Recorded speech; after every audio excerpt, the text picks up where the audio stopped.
Pernah kepikiran nggak sih, waktu lihat laporan keuangan perusahaan, angka-angkanya itu datang dari mana?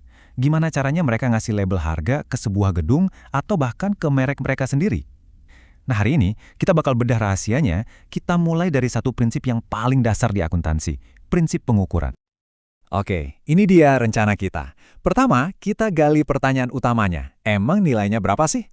Terus kita intip buku peraturannya. Baru setelah itu kita bongkar 3 alat ukur utama yang dipakai. Nanti kita juga lihat kenapa semua angka ini penting banget di dunia nyata.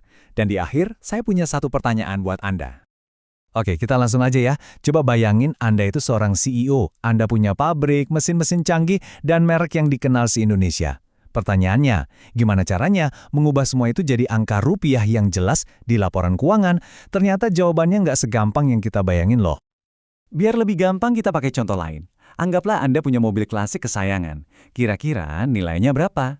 Apa sama dengan harga waktu Anda beli 10 tahun lalu? Atau nilainya itu ya harga yang orang mau bayar kalau mobil itu dijual hari ini? Nah, dilema kayak gini nih yang dihadapi semua bisnis setiap hari. Tapi tentu skalanya jauh lebih besar. Di tengah kebingungan ini, untungnya akuntansi punya semacam buku aturan resmi. Namanya prinsip pengukuran. Anggap aja ini kompasnya para akuntan buat menjawab pertanyaan paling mendasar tadi. Ini nilainya berapa? Jadi prinsip pengukuran ini itu fondasinya. Inilah yang bikin semua aktivitas bisnis, dari beli mesin sampai jual barang, bisa diubah jadi angka yang bisa kita baca dan bandingkan. Prinsip ini ibaratnya bahasa universal yang dipakai sama investor di Jakarta, Singapura, sampai New York. Nah, disinilah bagian serunya. Prinsip ini nggak cuma ngasih kita satu cara buat menilai semuanya. Justru, prinsip ini ngasih kita semacam kotak perkakas yang isinya lengkap. Yuk, kita buka kotaknya dan lihat 3 alat yang paling sering dipakai. Ini dia 3 jagoan kita, historical cost, fair value, dan realizable value. Anggap aja ketiganya ini kayak meteran, timbangan, dan termometer. Masing-masing punya fungsi spesifik dan ngasih kita gambaran yang beda-beda. Pertama, ada historical cost atau biaya historis. Ini yang paling simple. Kalau kita balik ke contoh mobil klasik tadi, ini tuh harga yang ada di kwitansi waktu Anda beli dulu, titik. Angkanya pasti nggak akan pernah berubah, sangat stabil dan objektif. Selanjutnya, ada fair value atau nilai wajar. Nah, ini kebalikannya banget.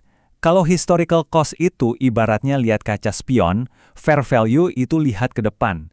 Jadi, ini adalah harga pasaran mobil klasik Anda sekarang. Kalau dijual hari ini, laku berapa? Ya, itulah fair value-nya. Yang terakhir, ada realizable value atau nilai realisasi. Ini sedikit lebih detail dari fair value. Ini bukan soal harga jual di iklan, tapi soal berapa uang bersih yang beneran masuk ke kantong Anda.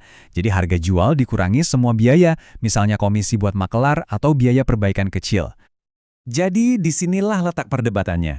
Di satu sisi ada historical cost yang kokoh kayak batu karang, angkanya pasti, tapi mungkin udah nggak relevan sama kondisi sekarang. Di sisi lain ada fair value yang sangat relevan, tapi bisa naik turun kayak ombak. Nggak ada yang benar atau salah, ini soal pilihan perspektif. Oke, teorinya udah dapat. Terus, so what? Kenapa kita harus peduli perusahaan pakai metode yang mana? Jawabannya simpel, karena keputusan bisnis bernilai triliunan rupiah itu bergantung pada angka-angka ini. Dan ini bukan cuma omong kosong, pengukuran yang akurat itu krusial banget. Kenapa? Karena angka inilah yang jadi dasar keputusan manajemen, investor, dan banyak pihak lainnya. Bayangin deh, angka yang beda sedikit aja bisa jadi penentu sebuah proyek raksasa itu lanjut atau batal.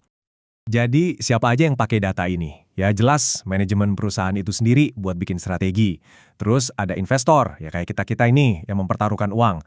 Dan juga bank, yang harus mutusin perusahaan ini layak dikasih pinjaman atau enggak. Semuanya melihat laporan yang sama, tapi cara pengukurannya bisa menceritakan kisah yang sangat berbeda. Biar lebih kebayang, kita pakai contoh lagi. Ada 2 perusahaan properti yang identik.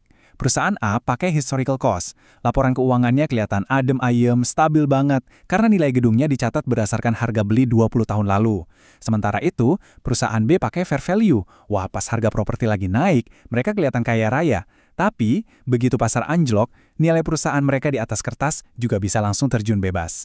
Beda metode, beda cerita. Oke, kita udah bahas lumayan banyak ya, dari mobil klasik sampai keputusan triliunan rupiah. Nah, kalau harus diringkas jadi satu, apa sih poin utama yang perlu Anda ingat dari sini? Poin paling pentingnya adalah ini. Akuntansi itu bukan matematika, yang jawabannya cuma ada satu. Akuntansi itu lebih mirip seni. Nggak ada satu alat ukur yang sempurna untuk semua situasi. Keahlian yang sesungguhnya adalah tahu kapan harus pakai historical cost untuk cari stabilitas dan kapan harus pakai fair value untuk lihat kondisi pasar terkini. Jadi, sebagai penutup, saya mau lempar pertanyaan ini ke Anda. Kalau ini adalah uang hasil keringat Anda sendiri yang mau diinvestasikan, Anda lebih percaya yang mana? Stabilitas dari angka masa lalu yang pasti, tapi mungkin sudah usang, atau relevansi dari angka pasar saat ini yang lebih akurat tapi bisa bikin deg-degan?